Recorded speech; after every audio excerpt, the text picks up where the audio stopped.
Hello. I'm Richard Kennedy, representing the field operations team, and I can't say enough about how excited we are to be at this point. Today, and it's been a long day, and it's only a snapshot of really what's been happening over the past 9 months. And the past 9 months have been remarkable, and they've been, I think it's important to say that there is no roadmap for this kind of work, and we're all kind of inventing it as we go. And so that creates situations where you feel at once overwhelmed. There's uncertainty. There's a lot that's unknown, but it's also exhilarating, inspiring, energizing, and very exciting. And it has been very fun. And so, and it's been a great honor. So thank you to the Resilient by Design team, the jury, the advisors who for the opportunity to have participated in this effort. So our work has been, when we began this effort, we decided to define resiliency beyond just Bay Edge resiliency. And we began defining resiliency in as broad a terms as we could for the Bay Area. And we started with this notion of how to connect communities and cities to the Bay more directly and more viscerally. And our early work was entitled Bay Towns, with the fundamental idea of using this work and this effort to make stronger connections between city and people and the Bay. Secondly, we wanted to make sure that any work that we're doing in resiliency protects nature. It looks to restore, enhance, and protect nature as bay waters rise. Also to look at transit. We live in paradise, but we have one of the worst commutes in the country. And so any multi-decade effort needs to look at mobility and connectivity issues. We also wanted to look at housing. We have a housing and affordability crisis in the Bay Area, we all know. And so how do we adapt to climate change, but also grow? And then lastly, funding. All of the work you're seeing today doesn't have a clear path to funding. There isn't funding in place now to fund this work. And so how do we develop a creative model for thinking cooperatively about how to get this work done? Over the past several months, we've been focused on the South Bay. And our work has been a 20-mile stretch as the crow flies, from Bedwell Park and Menlo Park all the way to Guadalupe River at the edge of Santa Clara and San Jose. A 20-mile stretch that encompasses 2 counties, San Mateo County, Santa Clara County, 6 cities, Menlo Park, East Palo Alto, Mountain View, Sunnyvale, Santa Clara, and more than 5 federal agencies have jurisdiction in this zone. And much of it is vulnerable to sea level rise. This is the 2100 map. You can see the red line is the existing shoreline and how much is vulnerable to sea level rise. In that zone, that vulnerability zone, we have enormous amounts of community resources, homes, hospitals, churches, schools. We have critical infrastructure. We have the Dumbarton Bridge. We have 101. We have 84, 237. We have several power stations, 4 water treatment facilities, landfills. But we also have several hundred businesses, including some of the largest tech companies in the world. Google, Facebook, Amazon, Yahoo, all have their headquarters based in this zone. And there's a group in Stanford that's looking at understanding and evaluating the costs of damages that will occur with sea level rise in this region. And the current estimates are $10 to $15 billion per year in damages if nothing is done. And that's a conservative estimate. It's probably low. It's just a staggering amount to consider in these 2 counties. And flooding's happening now. These are images recently from East Palo Alto to Sunnyvale of flooding from the backing up of the bay, overtopping of levees, the overtopping of creek walls. It's already happening, and it's particularly exacerbated in areas of East Palo Alto and Sunnyvale. But when we started this work, we knew we weren't the first ones to be thinking about these issues in the South Bay. There's been years and decades, really, of planning that have been going on. And so our first effort was just to start collating this work, to start drawing it out and putting it together. And so we looked at EDGE projects. There's the Army Corps project to protect Mountain View to Alviso, 11 sections of sea protection. Only portions of that are funded in Alviso. There's a Safer Bay project that looks at East Palo Alto and Palo Alto protection. The studies are funded, but the work is not funded, and the Palo Alto portion is only conceptual. There's, of course, the Salt Ponds Restoration Project. I think it's one of the nationally significant restoration projects happening in the South Bay as an example of environmental restoration. There's several general plans, specific plans, master plans, development plans in this area, most notably Facebook's Menlo Park campus, the Willow campus, as well as Sunnyvale's precise plan that includes now recently announced Google purchasing more than 4 dozen properties at a value of $800 million. And then several other plans that are all looking at how these areas grow. And many of these plans include transit initiatives, ways of connecting their workforce and their employees to the larger resources of Caltrain and other means.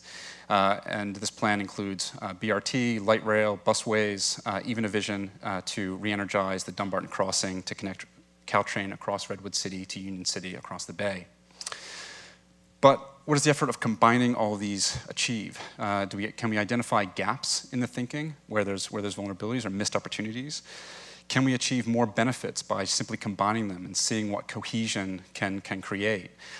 And furthermore, how might community inputs help to tweak and leverage their insights and ambitions into this work? All of those questions are complicated given the jurisdictional challenges. Again, 2 counties, 6 cities, 5 federal agencies. This is the epitome of a multi-jurisdictional problem.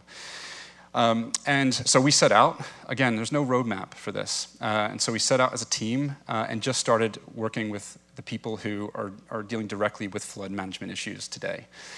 So the Santa Clara Valley Water District, the San Francisco Creek JPA, SFEI, the Coastal Conservancy, and folks in the city of East Palo Alto and the Ravenswood Business District. And from there, we grew outward, and we started engaging community, we started engaging other cities and other NGOs and local organizations, all committed to environmental stewardship, to climate change and sustainability issues in the South Bay. And this collective could keep growing. And these have been a group of advisors, all giving insights and information into the work. But all of this work is complex. It's technical. It's kind of abstract, given that it happens over many decades. And for some reason, planning and climate adaptation ideas are just, they create anxiety and skepticism in many people. And so as a starting point, we did 2 things. We framed our project and our effort around this idea of a sponge. That nature, in the form of wetlands, marshes, intertidal areas, acts like a sponge. It gives space for water to go.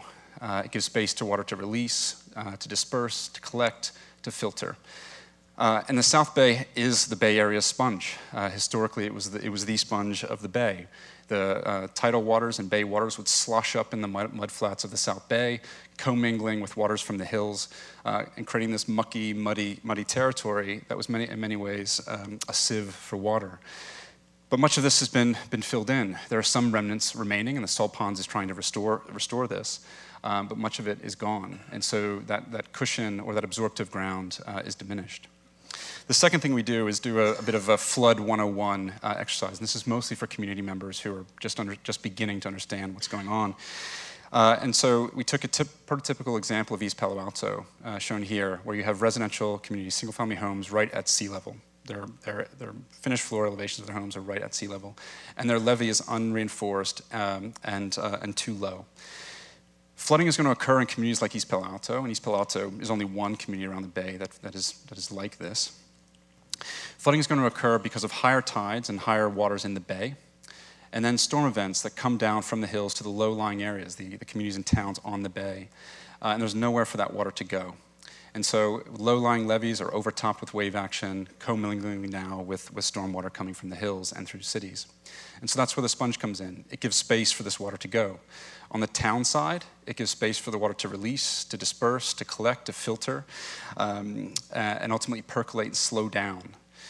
On the bay side, it serves as a cushion. It slows down the tidal action. It also reduces the speed, so wave action is reduced and lower. And it also provides critical habitat. So the sponge, and we crafted our PR message around this idea of nature as the primary tool for resiliency and climate adaptation in the Bay. And because of our territory, 20 miles in 6 cities, we knew we had to be mobile. And so we just hit the street. We got an Airstream trailer and we wrapped it as a sponge, a bright green sponge. We called it the Sponge Hub.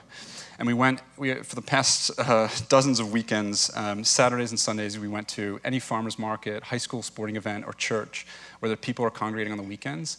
And we just showed up. We were just weird enough. It was just strange enough that people came up to us and said, what are you? What is this?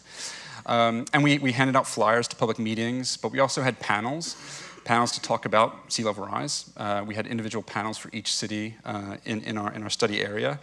But we're also promoting this idea that nature's kind of already there as a mechanism to deal with this, and it just needs to be grown and matured. And so mostly these were listening engagement sessions, trying to build up enthusiasm. And we attracted people of all ages, kids, families, people from all backgrounds. It helped that we were giving away edible sponges, cotton candy. The joke is that we are promoting healthy cities and even healthier diets.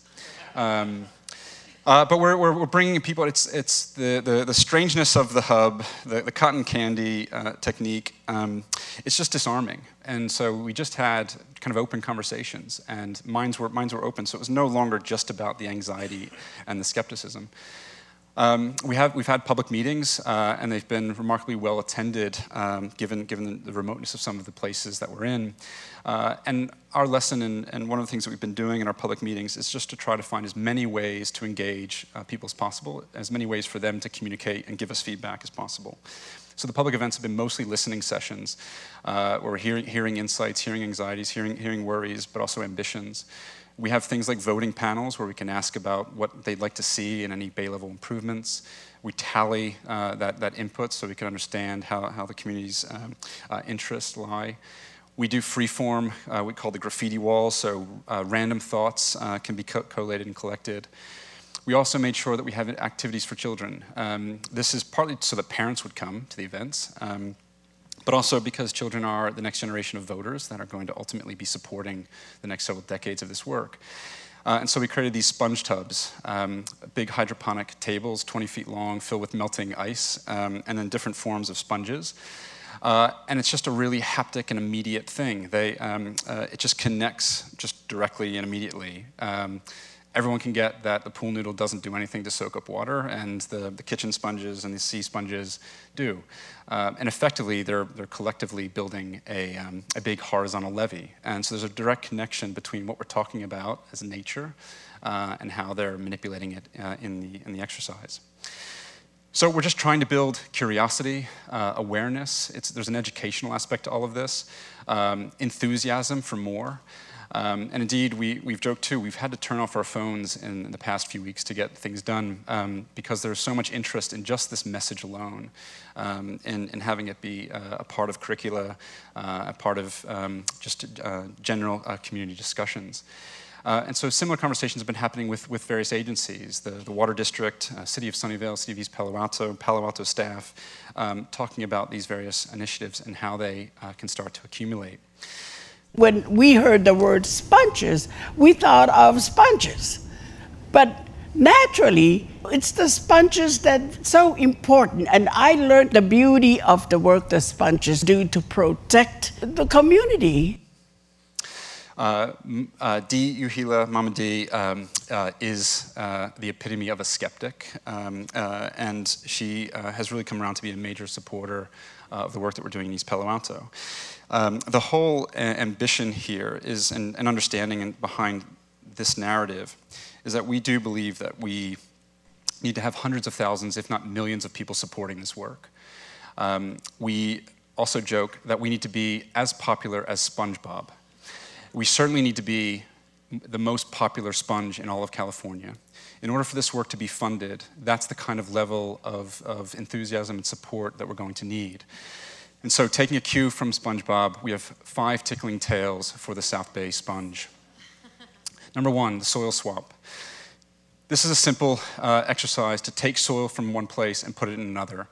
So to take low-lying, underutilized areas and take soil from that area to create higher ground for development, higher ground for protection in other areas. Those low-lying areas then become the sponge. And this happens on a grand scale, and it's meant to be cooperative between agencies and between locales. And this is one way that it might look and might work. This seems fundamental. It's soil. But take the Alviso project for the U.S. Army Corps that is doing in Alviso.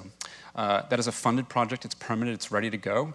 They can't find the dirt for the work. And so this is epitome of just the kind of crises of the challenge of doing this work. So soil as a commodity needs to be managed. And we're suggesting that it's managed in a way to identify those areas that need it first.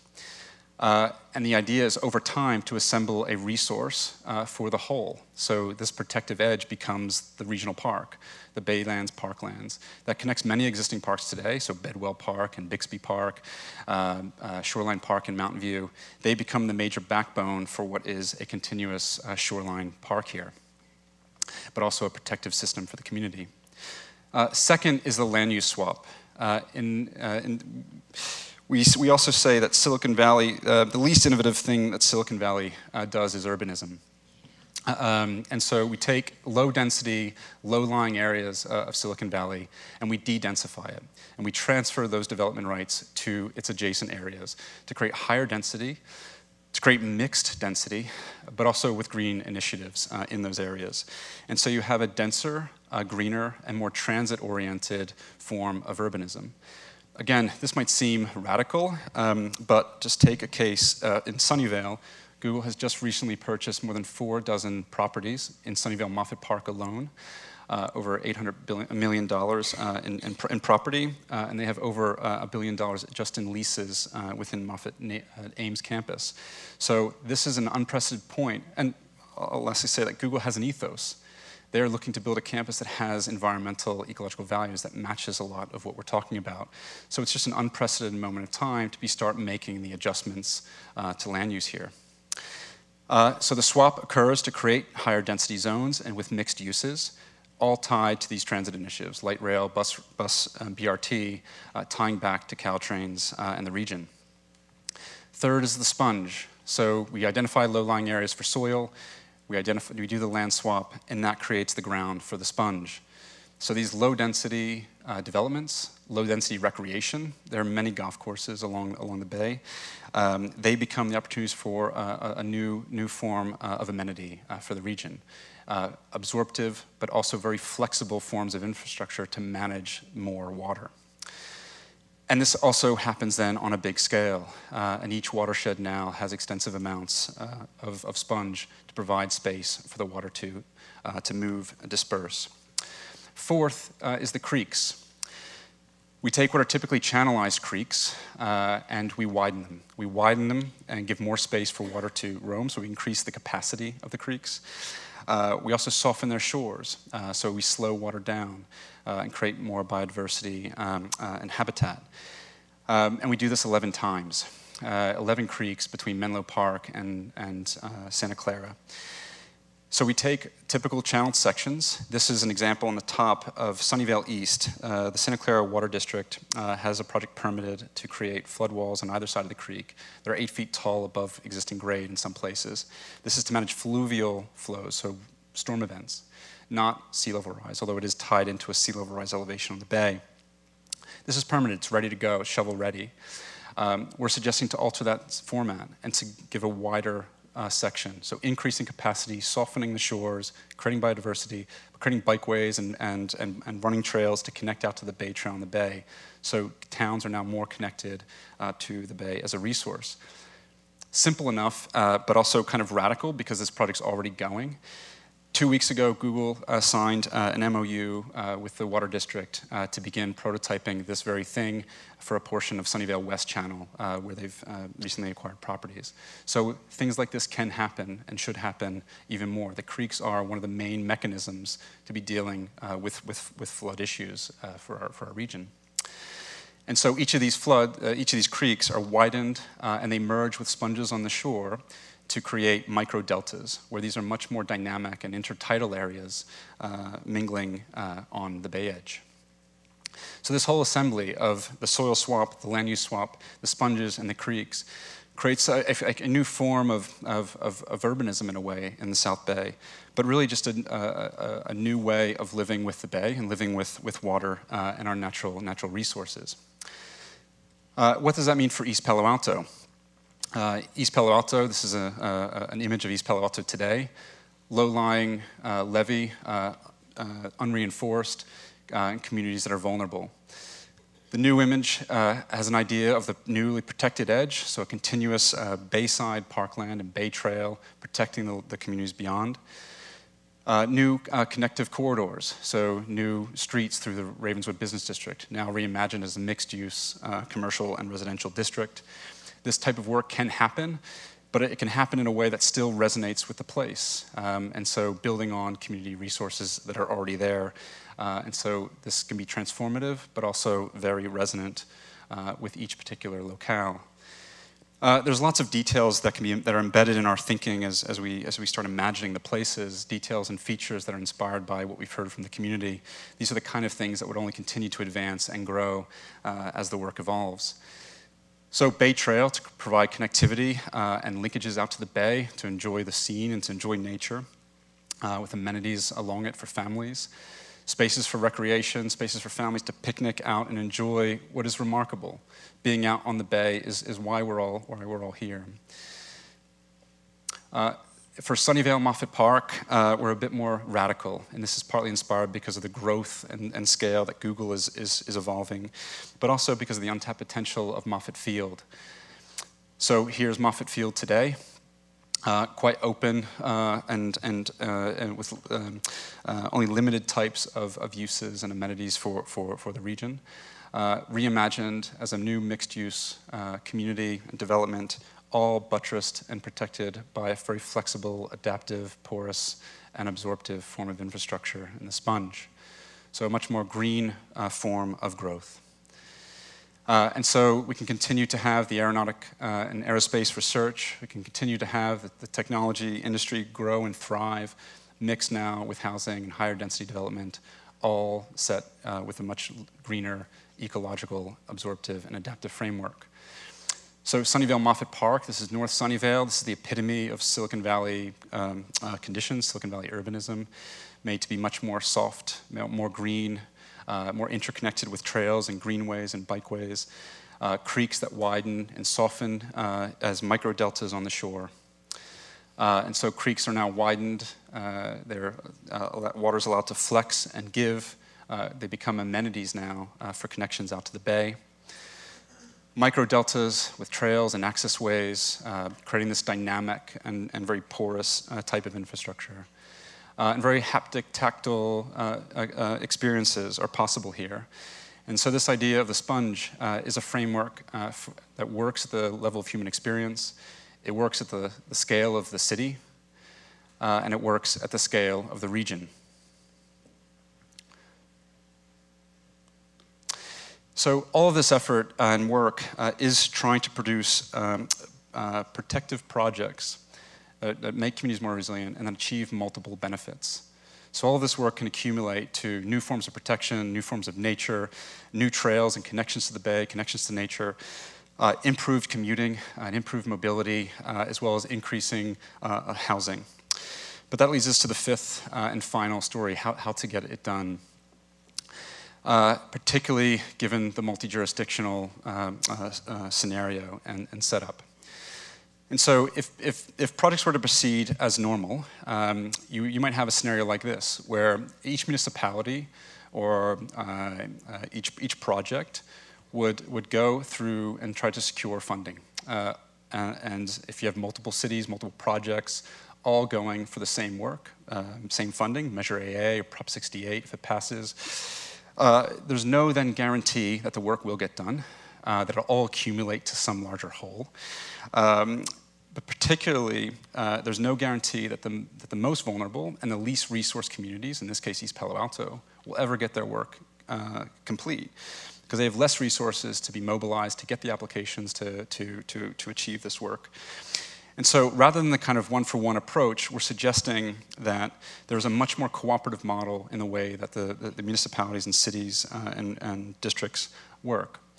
And so we're provisionally calling it the South Bay Multi-Benefit Resiliency District. And the idea is simply that city departments and city agencies and the water district all collaborate together and develop a new cooperative model where the process of deliberating on projects, of prioritizing projects, of soliciting and strategizing how to get funding, that it's all done cooperatively.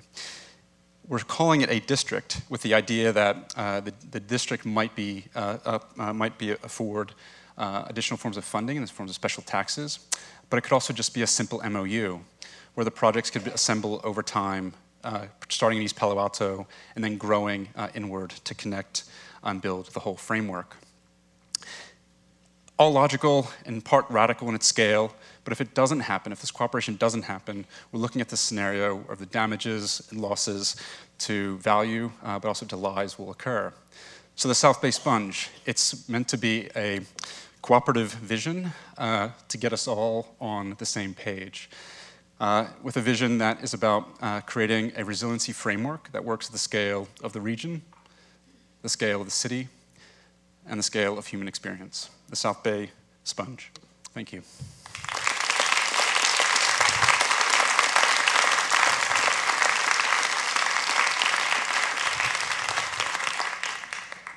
Could I ask that our team joins me on stage? Thank you.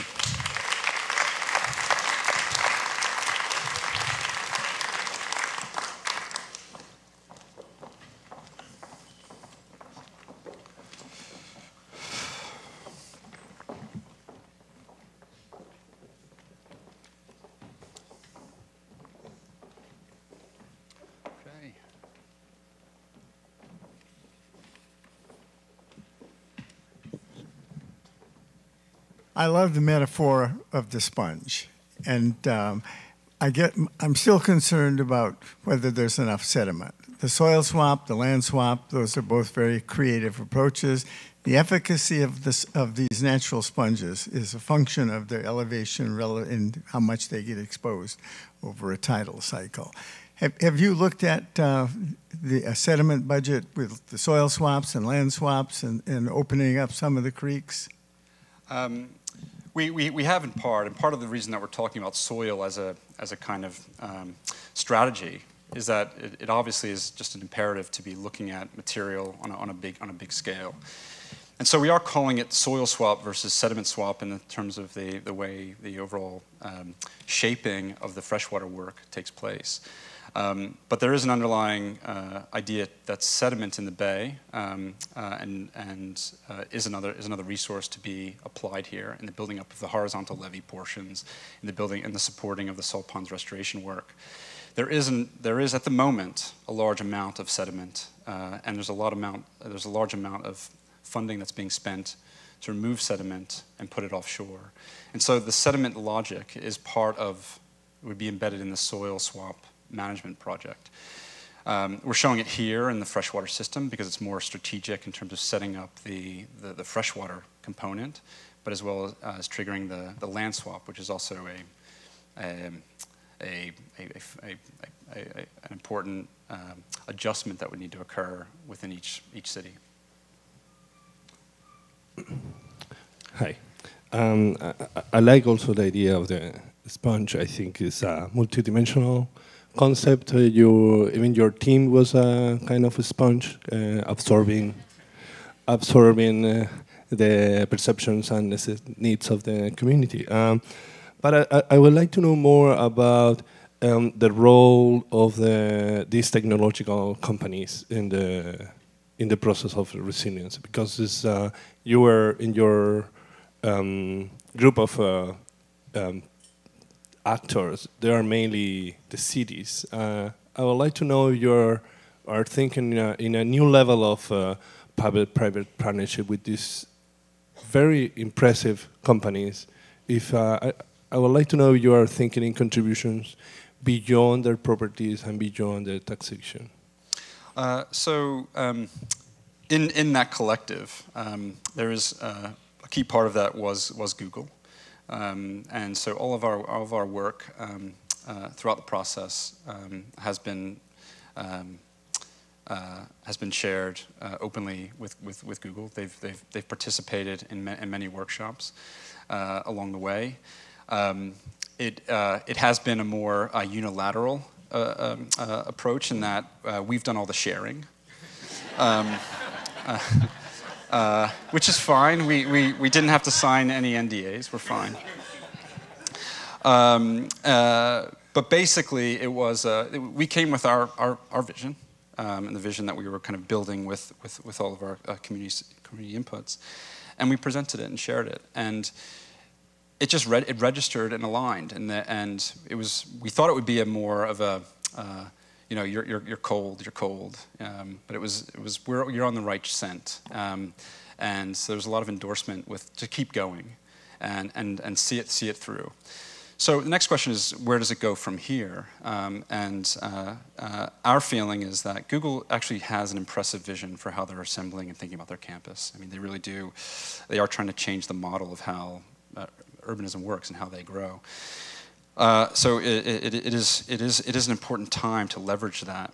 In some ways, we've kind of we've grown those ideas, and we're showing it at a much bigger scale. And the idea is to have the cities that are collaborating now with Google, Mountain View and Sunnyvale, to also now see that there's benefits that can be achieved for their residents. And they have now the shared vocabulary to kind of push back about how they can work, advise, instruct someone like Google. So it's not just one force that's acting and making this stuff happen. And that's really where the sponge comes in. It really, I said it, it's about getting us all on the same page. One of the things that we've learned in, well, certainly the 5 months of the South Bay work, is that we just need the same vocabulary. We have so many agents between all the agencies and individuals and designers and businesses that are talking about these issues in their own set. The shared vocabulary and the shared ambition, the shared kind of vision of where we're going, is hugely critical for this stuff to accumulate into with any idea of cohesion.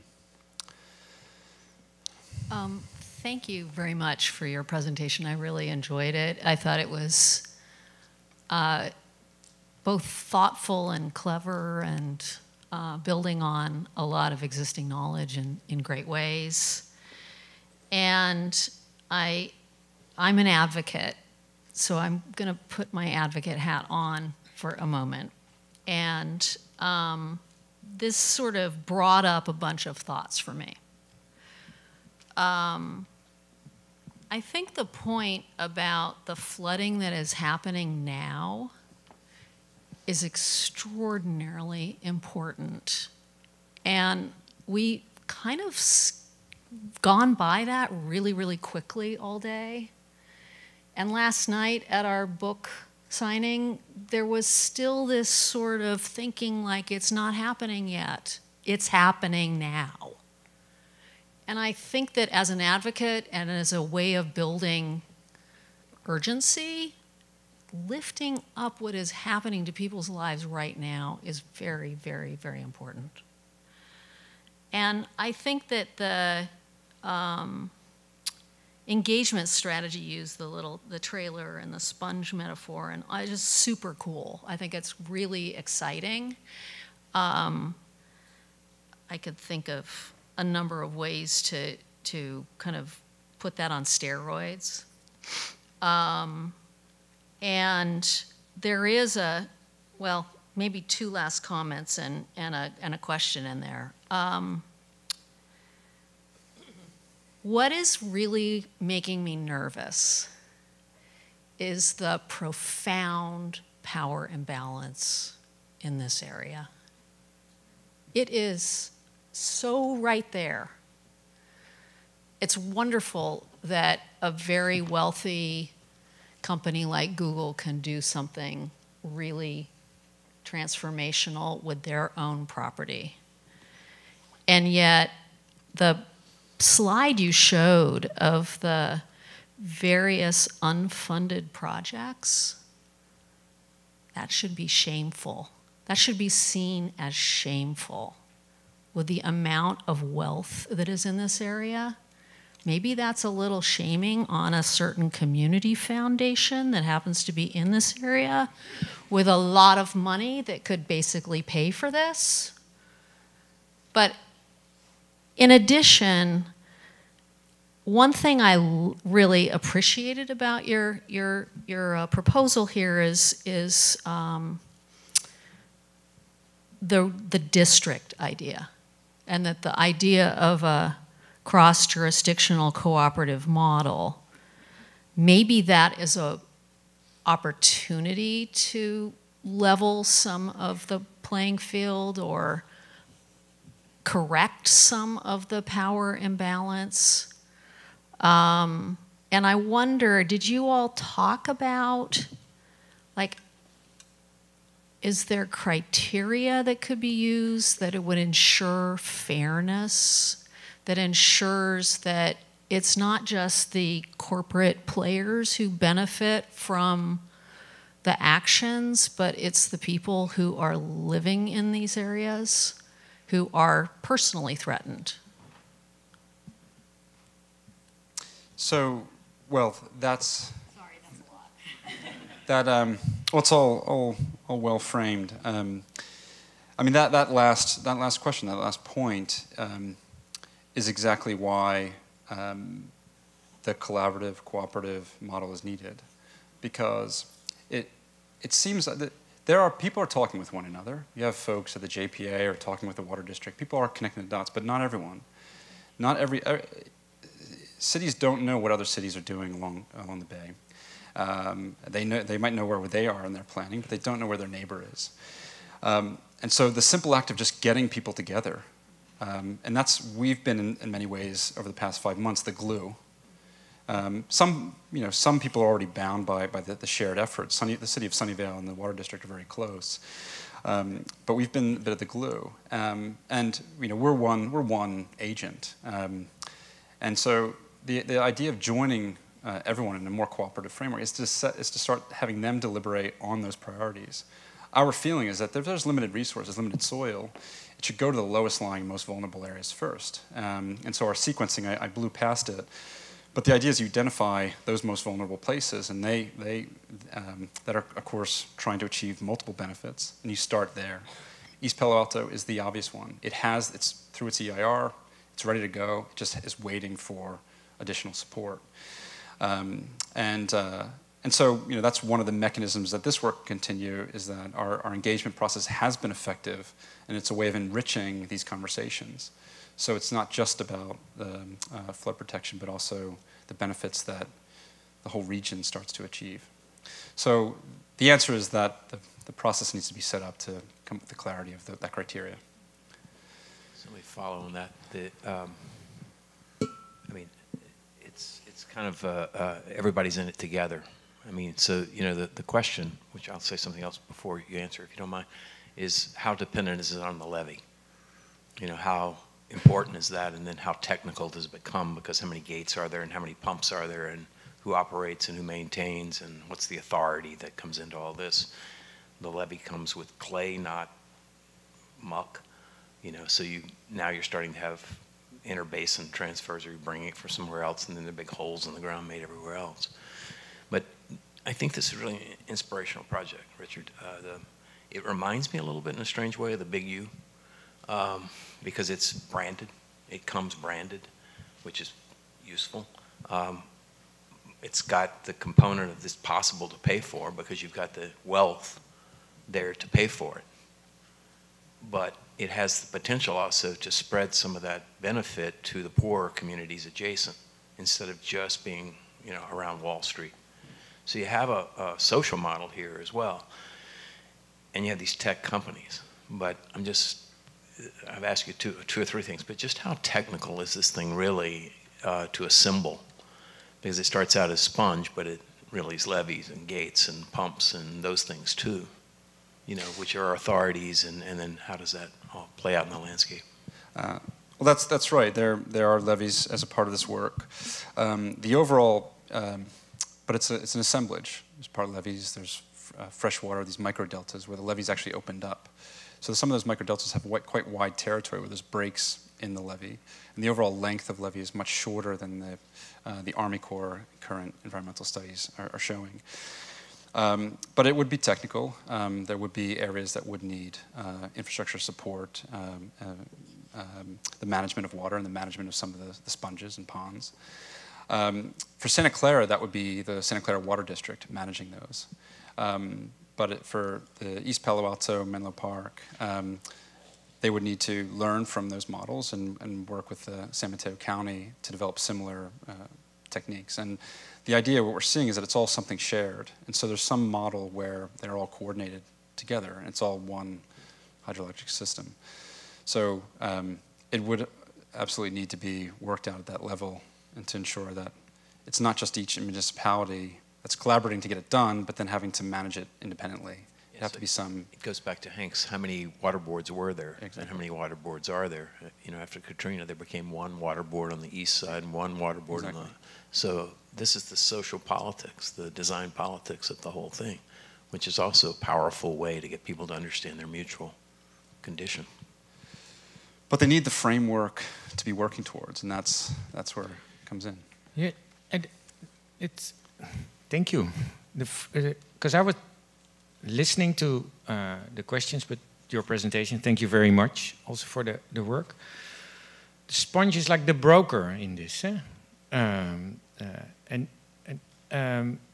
then the question is, what are the principles for that brokering? Principles in the question of any type of development, public or private, individual or institutional, always add sponge capacity. But then, as a rule, is perhaps not addressing inequality. So there's adding sponge capacity to your capacity. Perhaps a sponge bank.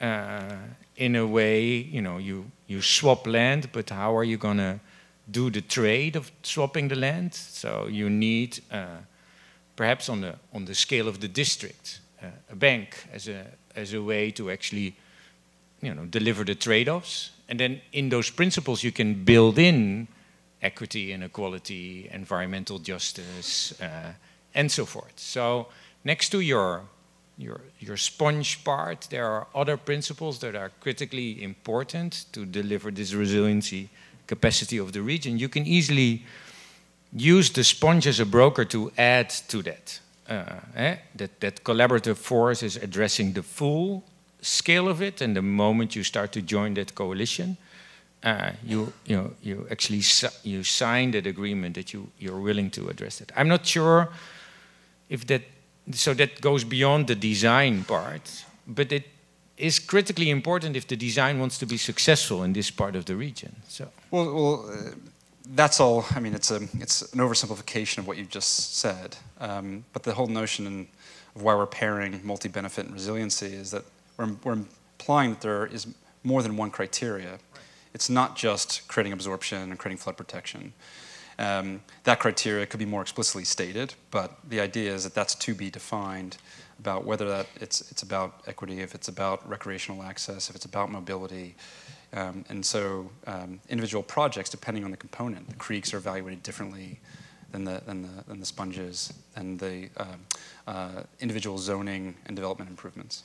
And in your conversations in the region with Google or with South Palo Alto, is there an openness to that? Because I don't know. I never talked to Google in that matter. So we've been working for 5 months on this, and we haven't heard a single no. So that's good. That's good. But I said this, I think, previously, that what's one of the remarkable things that we've seen in this process is it's not just us, that the 10 teams that are working on this that have been adapting and that recognize that we've got to change the way we work. We've got to change what we think we're trying to achieve, like what we're trying to conclude with. Everyone that we've met with at every agency that we've described is at the table willing to say, we also might need to rethink how we're doing this. And they're participating in this process because they're learning too, and they're starting to see what synergies might happen if they start collaborating with others, and what they can learn from neighboring agencies. So there's absolutely a willingness to work at this level, but our conclusion is that there needs to be the shared sense of what it all achieves and where we're all going. And so the framework here is the sponge is one way that might look. There's principles and there's a vision, but it might look entirely different as it's rolled out, you know, sequentially. But the components and the mechanisms to achieve this, you know, this more nature-based idea of how the South Bay lives with the Bay is what just coalesces everything. Yes, and Good. Yeah, okay. So, absolutely appreciate the urgency of the situation, as Shelley has highlighted. And I can also appreciate that with the key players involved in the region that you've chosen, or that's chosen you, you need to have the big idea, the big disruptive idea that needs to top all others. So appreciate those realities. Perhaps by nature, oh, and thank you for your presentation. That's very rude of me not to thank you. Thank you. And all the hard work you've done. By nature of your position, at the end of the day, it allows us to reflect back on some of the other projects and the historic background behind those projects. And that perspective leads me to want to ask to hear from you. How can we learn from the past failures in this region where human development sees nature as an instrument to enable economic development as a controllable thing that can be channeled to our immediate needs to protect us from the most immediate risk that we see threatening us? Thinking back to the infill in Isles Creek, which came after the earthquake, dealing with the immediate problem, but creating an area of very high liquefaction risk now. How Alameda Creek, there was immediate flood risk to the surrounding communities that led to channelization of the creek, which is now starving the baylands of much needed sediment. So it's not to rain on the parade. It's simply, I'd love to hear from the ecologists on your team. What sort of scenario planning have you looked at of the implications of this large scale level of terraforming, essentially? What mechanisms are there in place to keep us humble in relationship to the ecosystem within which we're intervening? Take that? Sure. Just a little bit of context. The South Bay Salt Pond Restoration Project, that was funded it's a $100 million acquisition to restore tidal marshes. And those tidal marshes can't be restored if you don't have a levee protecting the infrastructure. So that's kind of the first part. And there was a lot of planning that went on around that process. It was a 5-year public process of what you want to do to restore the marshes. And the latest push is to try to restore them as quickly as possible, because right now there is a lot of sediment in the South Bay. The first areas that were restored to tidal action, they get a foot of sediment a year. It's building up quickly, but there's some deep ponds there that are 20 feet deep. So that's kind of the broader section.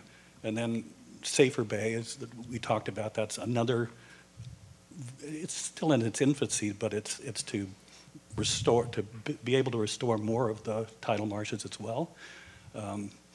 Because the South Bay Salt Pond Project is just built to not increase the flooding from what it is in existence, but these shoreline levees and Safer Bay would be building towards sea level rise. And I guess the other piece is that, at least in Santa Clara County, Google, in concert with the Water District, has been working, and a whole bunch of others, and SFEI has been working on what they're calling Resilient Silicon Valley, and it's a plan that's been put out. They've had, they're working on it, but it does include the kinds of things that we're talking about here, which is widening the creeks, setting them back, where it can be in a public-private partnership. But yeah, and people are talking seriously about moving upstream and allowing the creeks to be a little wider and broader. I might follow up and say two things on that. One, we see this work as so far in advance of concept level planning, and there's a lot of work that would be needed to start moving these things forward and to make sure that they are, well, we know they're economically, ecologically sound as principles, but to make sure that they're ecologically scaled and function work. That's one thing in terms of the evolution of planning. Gives you the ability to self-correct and make sure that it's all functioning and scaled and working properly. But the other point is it's a big pendulum swing from the original model that you were describing to a model now where we're outright just starting with nature as the tool. And so that will ultimately get softened with all the other multi-benefits that are embedded in this work. But it's quite an advancement of thinking that nature is at the forefront. This is particularly true in the South Bay, and I think it's true really for the whole Bay Area, and you're seeing similar themes in our work, that the Bay has had soft margins, and that is one of the mechanisms to be using as we adapt. And so I think it's radical because it is transforming, it's going kind of backwards in some ways, but it's also resonant with this place. Okay, that is definitely a free win. Okay, thank you.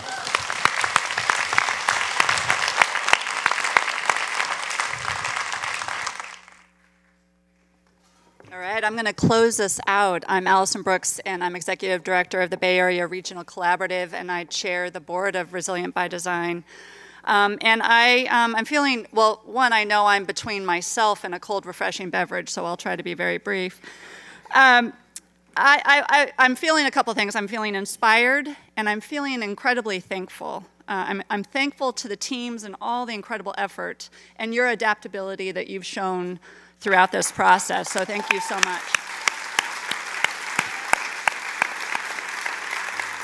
I'm thankful to the communities that invited teams in, the communities that sat at the table and invited people to the teams to their table, the community members that came to the table and worked it out even though they weren't really satisfied with the process as it was laid out.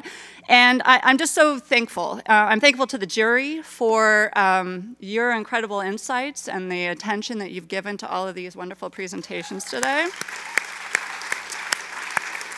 The cities, the counties, the jurisdictions, the nonprofits, the others that have been engaged in this process, and we must all continue to be engaged in this process, so thank you. And I don't want to forget the staff of Resilient by Design. They have been remarkable, so thank you. Just a couple points.